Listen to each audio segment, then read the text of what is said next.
नमस्कार दोस्तों, मैं उम्मीद करता हूँ आप सब ठीक होंगे।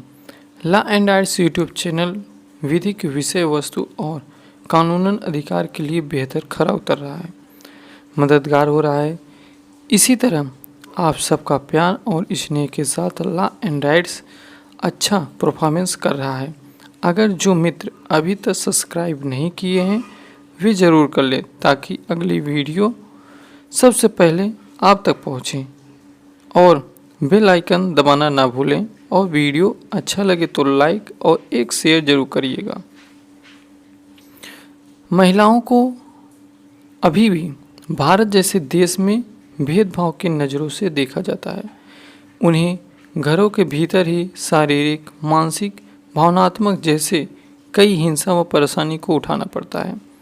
महिलाओं को इन सब से संरक्षण करने के लिए भारत सरकार महिलाओं के लिए अनेक संवैधानिक उपबंध किया है, जिसमें एक है दहेज प्रतिषेध अधिनियम 1961। कहीं कहीं हम और आप भी देखते हैं कि महिलाओं के साथ अत्याचार या एक गरीब परिवार से दहेज लेने व देने के मामले सामने आते हैं और जिससे उस शादीशुदा औरत की ज़िंदगी में अस्त व्यस्त जैसी परिस्थिति आ जाती है। तो आज हम यही जानने वाले हैं दहेज क्या होते हैं, इससे जुड़े महत्वपूर्ण प्रावधान क्या होते हैं और दहेज प्रतिषेध अधिनियम 1961 में कितने धारे हैं और हमारे लिए कितना महत्वपूर्ण है वो धारे। दहेज प्रतिषेध अधिनियम 1961 अर्थात डाउरी प्रोहिबिशन एक्ट 1961। इसकी शुरुआत 1 जुलाई 1961 से लागू हुआ।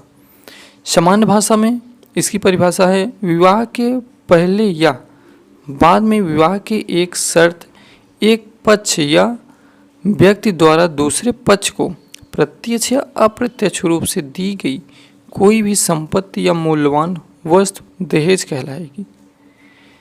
दहेज प्रतिषेध अधिनियम 1961 में कुल 10 धाराओं में विभक्त है, जिसमें धारा 2 में दहेज की परिभाषा को दर्शाया गया है।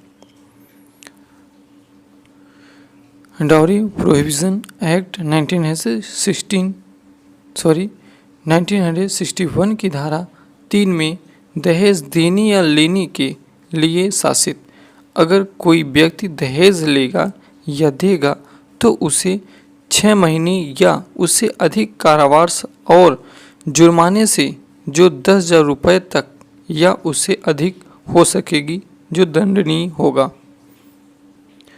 अधिनियम 4 की धारा दहेज मांगने के लिए शासित यदि कोई व्यक्ति यथास्थिति वधू या वर के माता पिता या अन्य नातेदार या संरक्षक से किसी दहेज की प्रत्यक्ष या अप्रत्यक्ष रूप से मांग करेगा तो वह कारावास से जिसकी अवधि 6 माह से कम नहीं होगी किंतु जो 2 वर्ष तक की ही होगी और जुर्माने से जो 10,000 रुपये तक हो सकेगा वह दंडनीय होगा। अर्थात जो दहेज मांगेगा या वर पक्ष के या वधू पक्ष के या माता पिता या उनके नातेदार या अन्य कोई रिलेशन में जो रहते हैं वर पक्ष या वधू पक्ष के जो रिलेशन में रहते हैं, अगर वो दहेज मांगते हैं तो उन्हें 2 वर्ष से ज़्यादा या 2 वर्ष से कम या 6 वर्ष तक उन्हें सज़ा का प्रावधान मिलेगा और 10,000 का जुर्माना भी हो सकता है या उससे 10,000 से ज़्यादा भी हो सकता है जुर्माना। अधिनियम की धारा 4 क में विज्ञापन पर पाबंदी अर्थात कोई भी व्यक्ति किसी समाचार पत्र या रेडियो या वीडियो या किसी सोशल मीडिया पे कोई भी विज्ञापन नहीं देगा। अर्थात किसी को अगर अपने लड़की का ब्याह कराना है तो वो विज्ञापन नहीं देगा कि अगर जो कोई हमारे लड़की से विवाह करेगा तो हम उसे इतना एकड़ ज़मीन देंगे और इतना ग्राम सोना देंगे या इतना हम रकम देंगे। तो किसी भी प्रकार का कोई विज्ञापन नहीं दिया जाएगा। अगर कोई ऐसा करता है तो उसे 6 माह से लेकर 5 वर्ष तक की कारावास हो सकता है और साथ में 15,000 रुपये का जुर्माना भी दंडनीय होगा। अधिनियम की धारा 5 दहेज देने या लेने के लिए करार शून्य होंगे, अर्थात किसी भी शादी विवाह में अगर दहेज की कोई बात होती है तो वह शून्य होगा, मतलब उसका दहेज का कोई मान्य नहीं होगा। तो दोस्तों और मित्रों, ये दहेज प्रतिषेध अधिनियम 1961 में जो हमारे लिए महत्वपूर्ण धाराएं थी और महत्वपूर्ण जानकारियां थीं वो हमने बता दिया है। और इसी में थोड़ा है, दहेज देने व लेने संबंधित कोई भी समझौता गैर कानूनी होगा। इस अधिनियम की धारा 7 में दहेज संबंधी अपराध की सुनवाई प्रथम श्रेणी का मजिस्ट्रेट करता है। विवाद से मिला गया वस्तु महिला का अधिकार होगा।